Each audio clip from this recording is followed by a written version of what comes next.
right. Hey, everybody. Good morning, good afternoon. My name is Bob Goodwin. I'm the founder of Career Club. If you haven't checked us out before, you're welcome to go to our website at career.club, where you can learn more about how we're using proven sales methodologies and tools to help people like you find a career that matters. So today is a live. So whether you're on LinkedIn or on YouTube, we encourage you to offer your comments, questions. We'd like to make this interactive and make this more of a group call if possible. I also want to, as always, thank my colleague Heather. She is the brains and magic behind this event. So thank you, Heather. Our topic today is called Going Solo, and our guest is David Shriner-Cahn. David's had his own business for 15 years, 10 strategy partners. Before that, he worked in the corporate world for 28 years. David is also the host of two really successful podcasts. One's called Smashing the Plateau, and the other one's called Going Solo. And with that, I'd like to welcome our guest, David Shriner-Cahn. Welcome, David. Thank you so much, Bob. It's great to be here. Well, it's really a privilege to have you. For the folks listening who don't know David, David is a very prolific podcaster. We'll talk about that in a minute.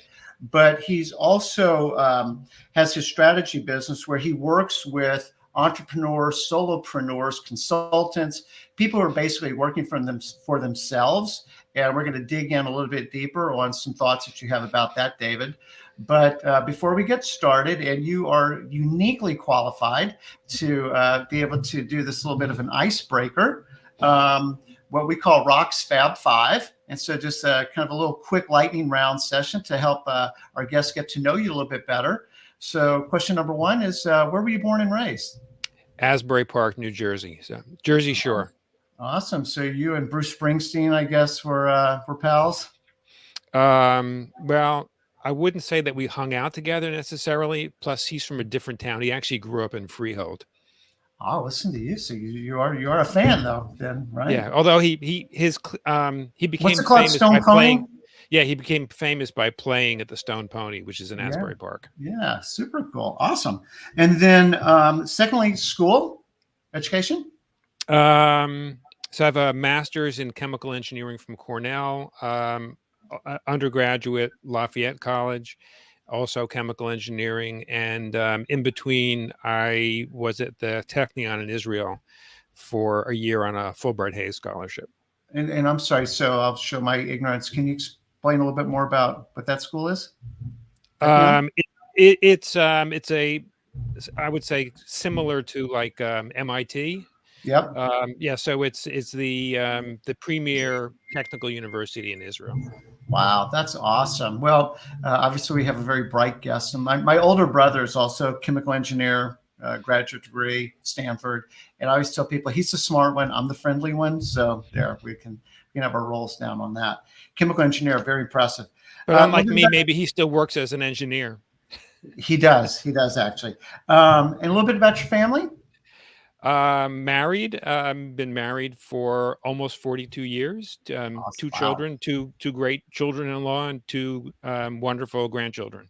Oh, that's awesome. Are they in the States? Or are they near where you guys are? Very near. They're everybody is in New York City. Oh, that's a blessing. Well, good for you.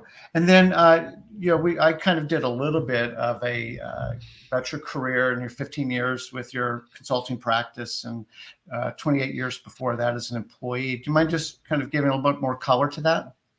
Sure. So, as you heard, I spent a lot of time studying engineering. I worked as an engineer for the first 4 years of my career. Then I went into the not-for-profit sector in executive roles, which I did for a little over 23 years. And then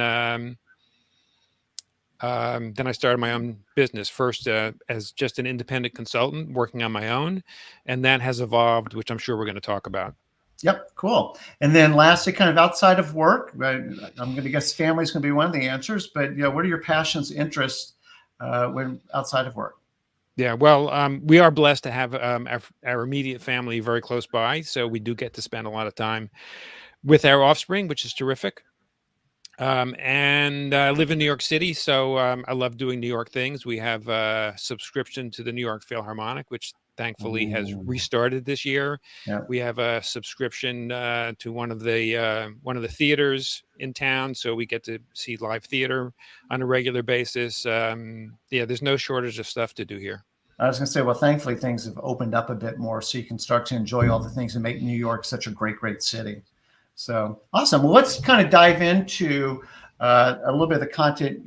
I was so excited to have you on, David, because you have developed over the years expertise in entrepreneurship and coaching people and people like me, and I've benefited greatly from your kind of acquired wisdom over the years of people that are doing their own thing, and particularly people who have left a corporate job after some period of time and now are kind of parlaying that into working for themselves. One of the ways that that's manifested itself is with your podcasting, with Smashing the Plateau and Going Solo. Do you mind just sort of describing those two programs for a minute? Sure. So I started my first podcast in 2014. That was Smashing the Plateau. Mm-hmm. We have released episodes every week since then. So it's over 7 years of consistent content. Initially, I started the podcast as a way to create some increased awareness and credibility. It's not like there was this, really, I would say, rock solid strategy behind it. But what I saw, like in my career, and this is something I've done, whether I was an employee or an entrepreneur, look around at other people who I thought were doing things that that I wasn't doing, that I thought would be helpful to me and my career. And as a consultant, I saw that consultants that I thought were successful and perhaps more successful than I was, or doing things that I wasn't doing, they were creating content. I started a blog in 2012. That was the first foray into content creation.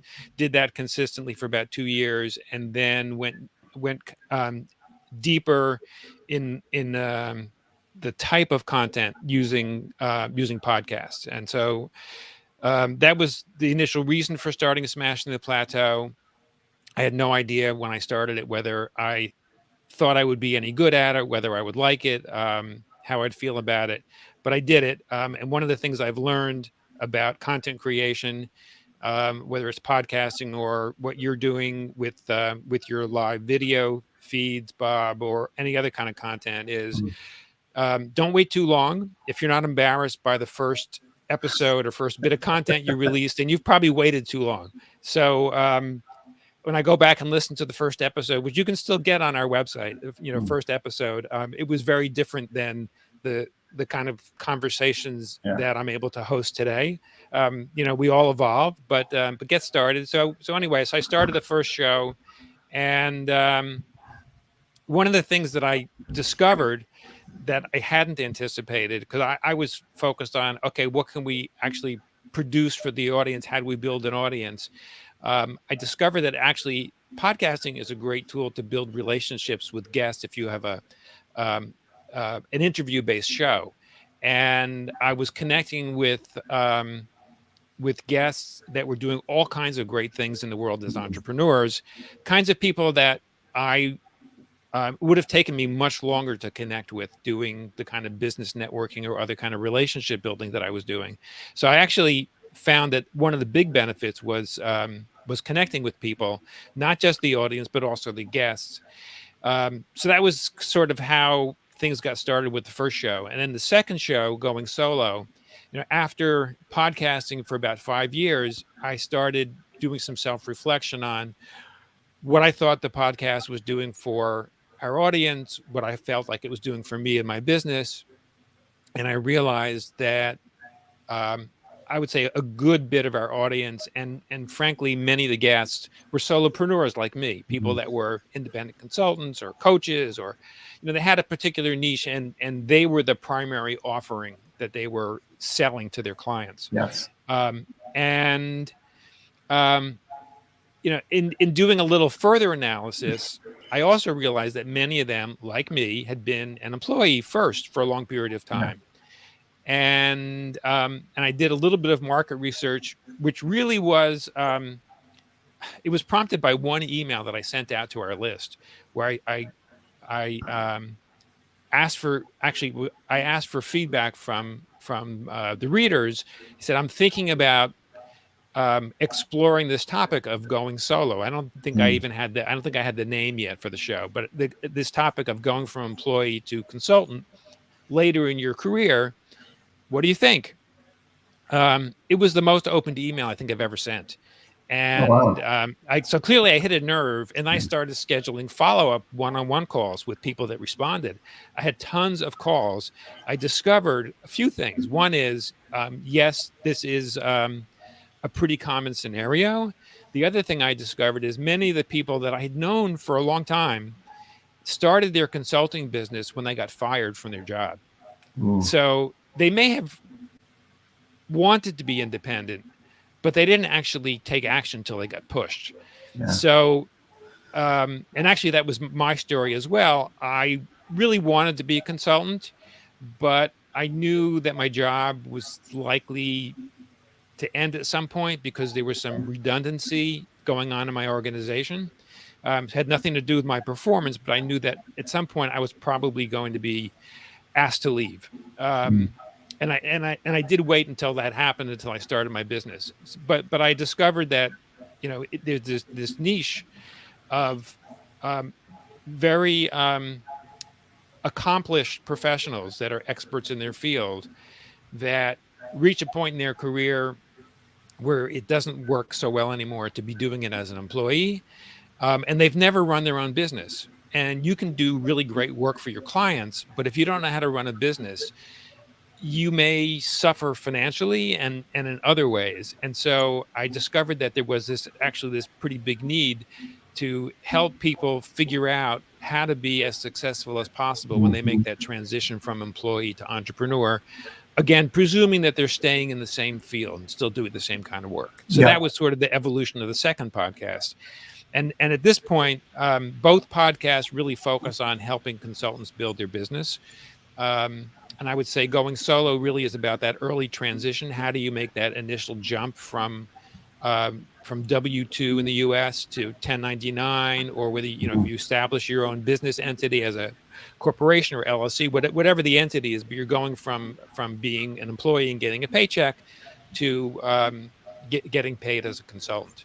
Yep. So that's what going solo is about. And smashing the plateau is, okay, you've established your consulting business, you have some stability or sustainability, Mhm. you see that it's working. What do you want to do next? How do you make it work better for you? What do you need to change in the business model?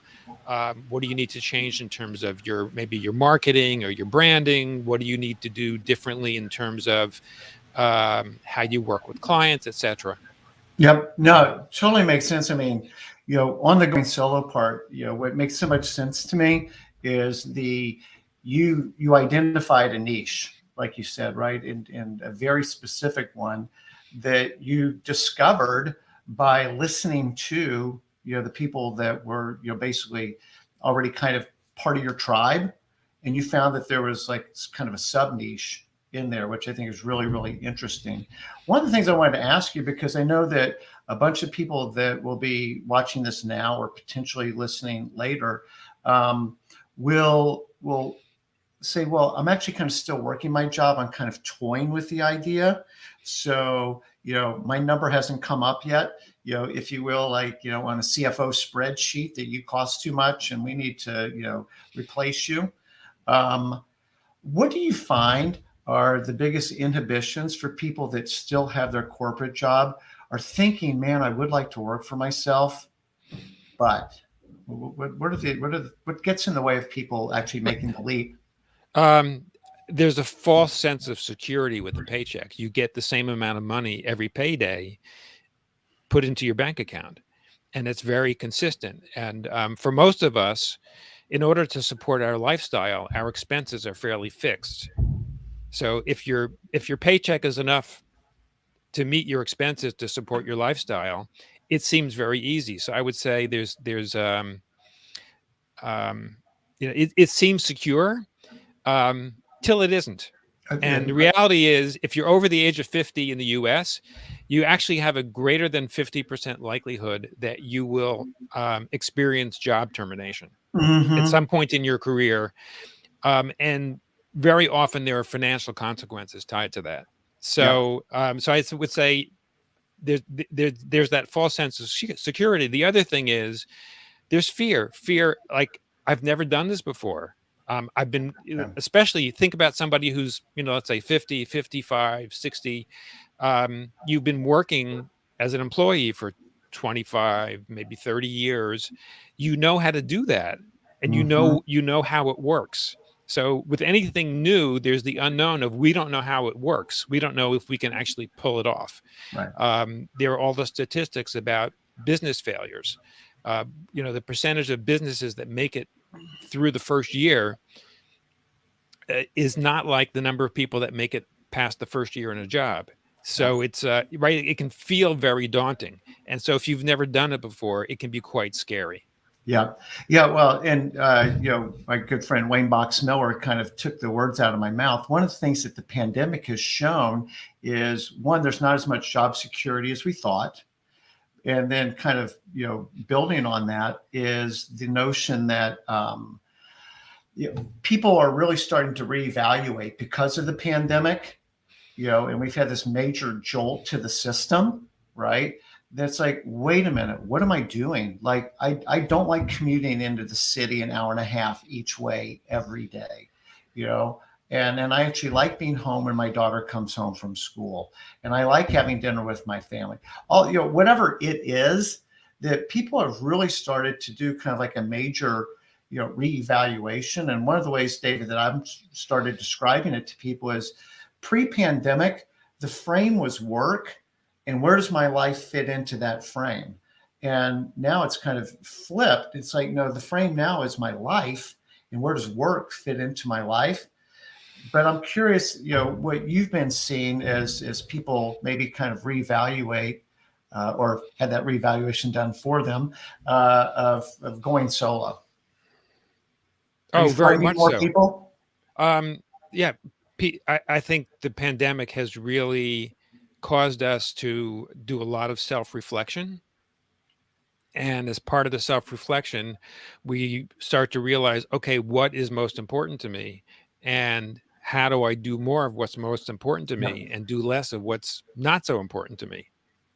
Yep. And so I would expect, that people who are listening to this are folks that are like, hey, I'm kind of starting to get into that mental space, or maybe I'm already in that mental space of like my paycheck isn't everything. And to your point, people need to pay their bills, and, not trying to minimize the financial requirements that we all have. But I'm also seeing a lot of the discussions I'm having with people that the highest order of good now isn't how much money do I make. It's like that's started to maybe drop down a peg or two. And, things like my family, my mental well-being, like, hey, that job kind of sucked. Like I like the culture, the boss, the whatever. Like I don't like doing that anymore. And it's not worth the money. I would rather start to explore trade-offs, and, having that control of having my own business becomes even more attractive. Oh, for sure. I mean, I'll give you one story comes to mind. Laura Rotter, who was a guest on Going Solo, um, was a well-paid professional on Wall Street for many years, Hmm. and realized that, and this goes back way before the pandemic. This goes back several years ago. Realized that all of the trappings that came along with a Wall Street job were really not satisfying, Yeah. and recreated her life as in her own business, where she helps using her expertise in finance and data, and understanding how money works, helping people figure out not only what is enough for them, because Hmm. she has a great sort of spiritual side to her character. Yeah. So figuring out what's enough, but then also doing the financial planning so that they can redesign their lives so that they have enough financially, but they're also doing things that are important to them. Yeah. So let's kind of build on the idea of, maybe I'm interested, maybe I'm really interested in starting to have my own business. one of the things that kind of occurs to me, and it might be because I'm a salesperson, but I feel like I've heard this is like, I'm a chemical engineer. Like I'm really good at what I'm good at. I got to go find clients. I got to go build a business. How do you talk to people that like are not natural born salespeople? Well, you can actually do it without spending a lot of time selling, and you definitely don't have to do any kind of hard selling. So Mhm. what you may have in your mind about what sounds like the icky part of sales is not something you have to do. But there are steps you do need to go through. First one is actually you need to do some self-reflection. And as part of the self-reflection, you need to determine some of the things we've just talked about, like what's really important to you, what matters to you, Mhm. how do you enjoy spending your time, who do you want to spend it with, what kind of work do you love to do, what kind of work are you really good at doing, Mhm. who do you really want to interact with? Who do you want to serve?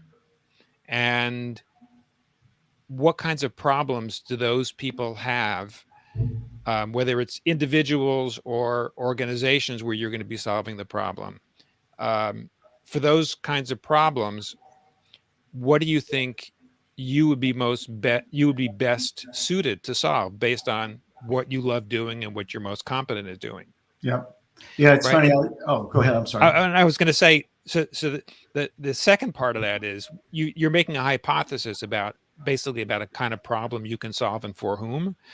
You actually need to go out and do some research Yep. on the problem so you can understand um, the extent of it, the depth of it, the character of these problems, and you need to, as part of your research, you need to determine whether there actually is somebody who has that problem, the extent to which they have the problem, the extent to which they want to solve the problem, the extent to which they want to pay for the solution, and the Yep. extent to which they have the capacity to pay for the solution. If you can put all those pieces together, that will give you some data to support your hypothesis that there's a particular kind of problem you can solve and for whom you can solve it. And we could talk more about some of the mechanics of this, but as you're doing that, you will actually build relationships with people who could potentially be your clients. Well, so excuse me. So I think you just sort of led into maybe something that, excuse me, our mutual friend Rock Robinson is sort of saying, like, you know, your podcasts are awesome, and again, I would highly, highly recommend people dig into David's library and his podcast, both Smashing the Plateau and Going Solo. Are there, learnings, books, things that you would help recommend, kind of people guide to figure out some of those marketing things that I was just hearing you describe, resources that you would recommend to folks Um, to get them started on their going solo journey? Actually, a great career book is What Color is Your Parachute? That Mm-hmm. actually lays out some of these things. Yep. I haven't actually read that one in a while, but that was a go-to book for me earlier in my career, and I Yep. revisit it every so often. Start with Why by Simon Sinek is a good Love book, that. Yep. right? That sort of I think really frames things and helps ground you.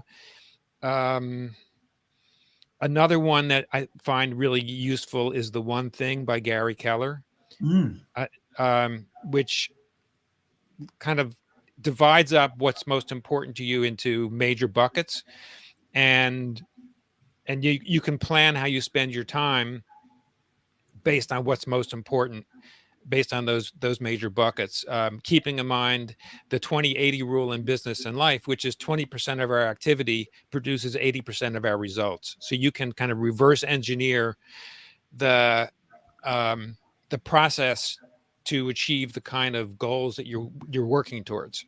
Yep. No, that's awesome. And you know, there's purpose, right? Which is kind of the start with why kind of thing. But then there's also process, there's structures. Our friend Jamie, is very much about scalable processes and documenting all this stuff and being able to figure out the 20-80 or the 80-20, however you want to think about that, so that you actually are focusing on the things that move the needle can dismiss the rest or outsource the rest and let somebody else who can do that, which maybe leads to another thing I wanted to ask you.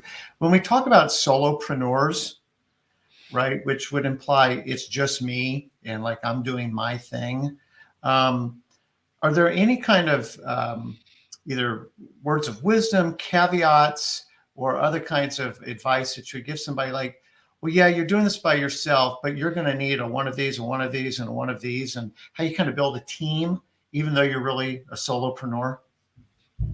So first of all, it's a great question, Bob.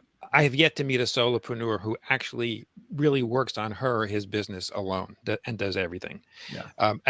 One example that I often use is most business owners have somebody else prepare their tax returns. Mm-hmm. That person is part of your team.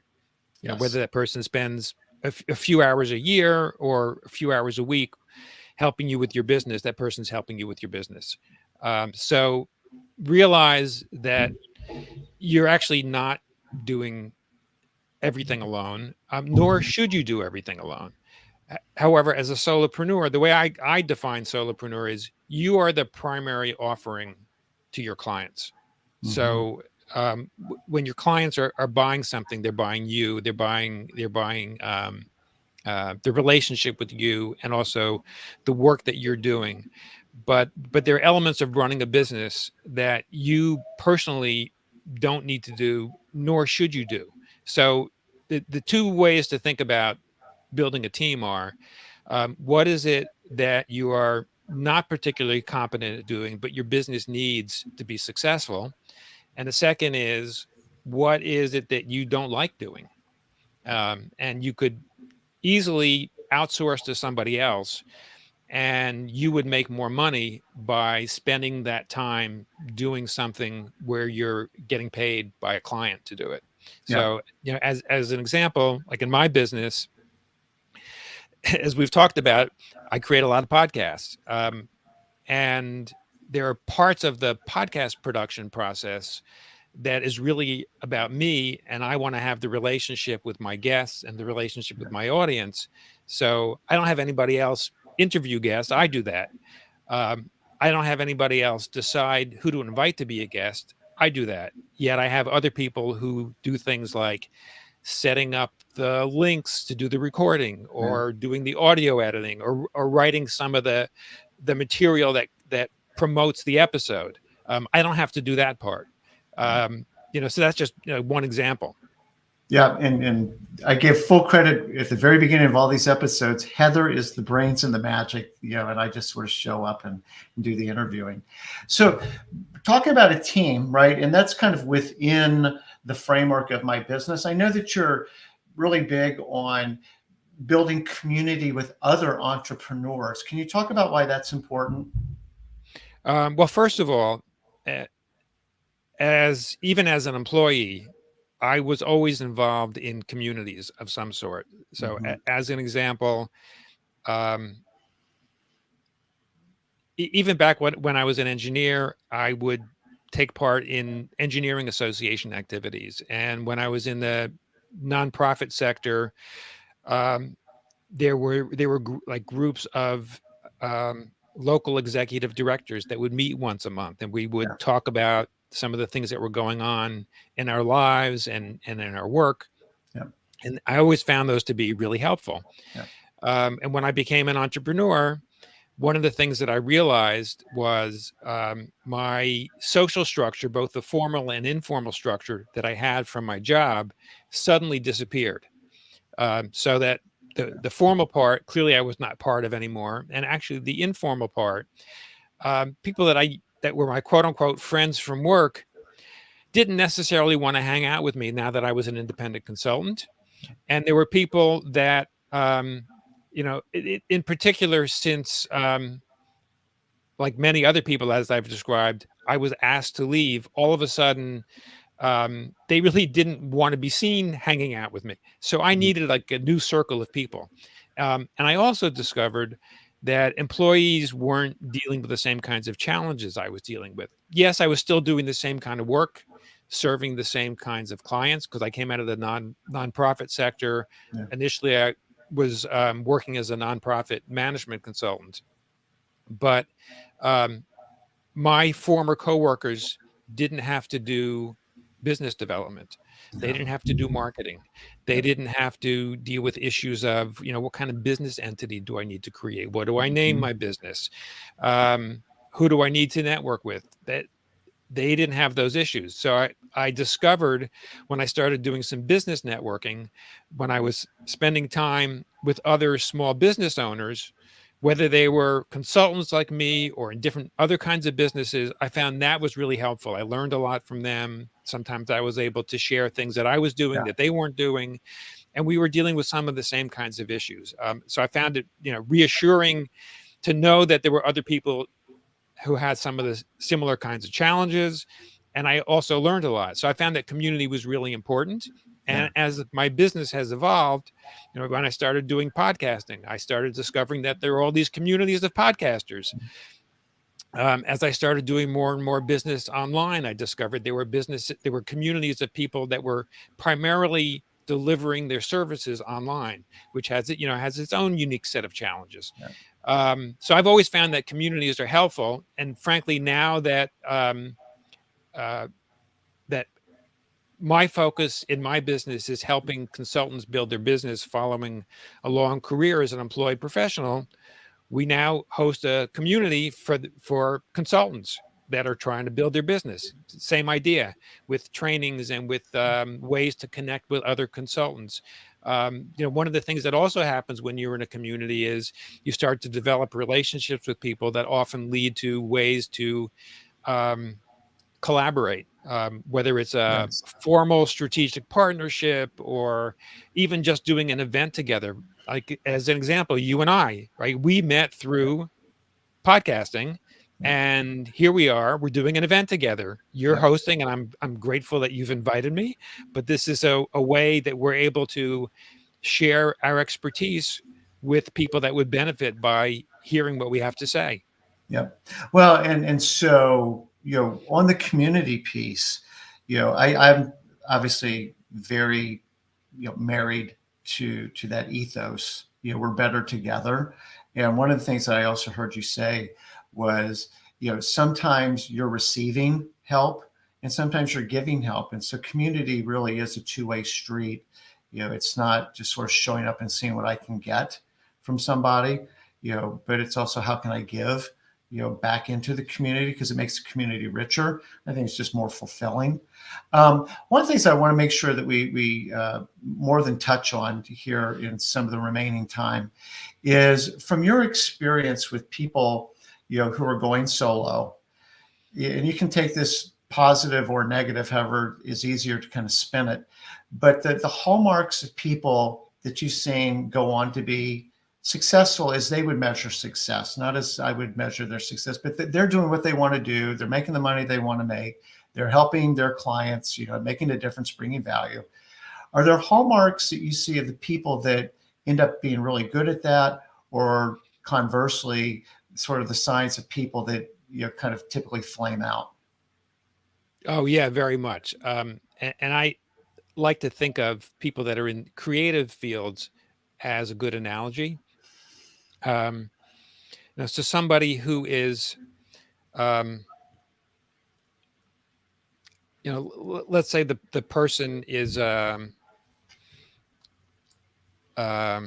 some kind of creative artist.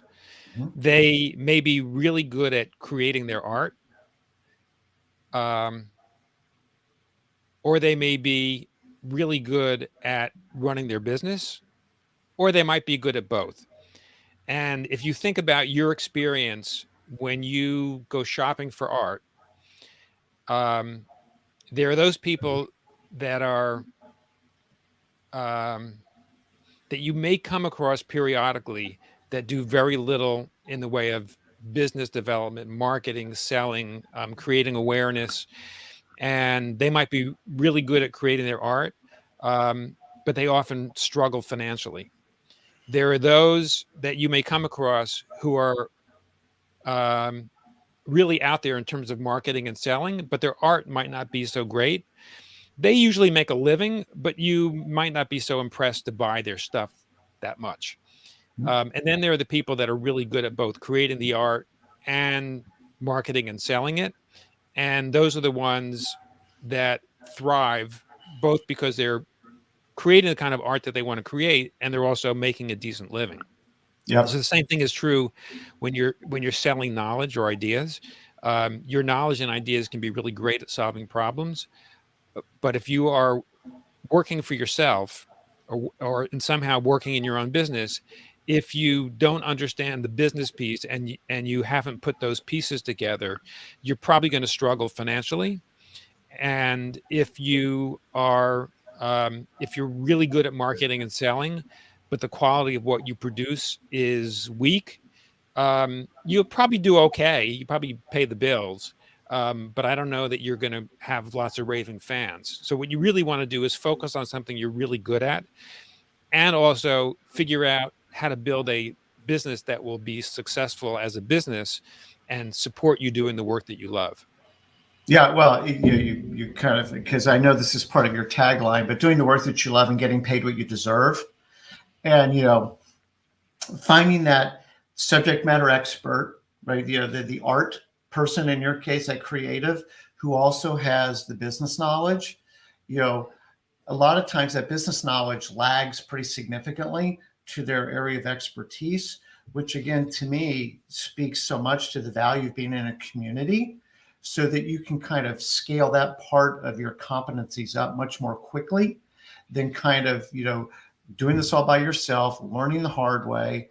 One of my favorite expressions is good judgment comes from experience, and experience comes from bad judgment. Like, you'll learn the lesson, like, kind of one way or the other, but it really depends on, like, hey, but I ran out of money before I got my degree in this thing, so, for a lot of folks that I know that will be listening to this, it's, you've developed a career's worth of expertise in something. Running a business around that may not be part of the package today. And so for me, the quicker that you can get plugged in, and I'm raising my hand saying I'm benefiting from this myself, the quicker that you can get plugged into people who've already done this and have successfully started their own business, and get the benefit of their knowledge, that you don't end up in the trash heap with that was a great idea, you're a really good artist, you just don't know how to market and sell it. Didn't mean you're a bad artist, just means you weren't good at that part of it. So how do you shore that up more quickly? And then it gets back to community and team for me. Yeah, but Bob, imagine, for somebody watching this or listening, if you're part of Bob's community or our community, if you spend 1 hour a week interacting with people in the community, you take away one idea a week that you can implement. Just think about that. And you could actually spend less than an hour a week interacting with people in a community and take away one idea a week. Even if you implement 10% of what you learn over the course of the year, that already is 5 ideas that you wouldn't have known about without the community. Wow. Well, I told you while we were in the green room getting ready to come on that your guest from Monday inspired me with a LinkedIn post that I did on Monday of this week. That was like one of the best ones, that we've had all year. And it's like, there you go. One idea. I got inspired by somebody who knows more about something than I do, tried to execute it the best way I could. And lo and behold, like, I had a better result than had I not invested in trying to get, just a little bit better this week. So I think that's spot on.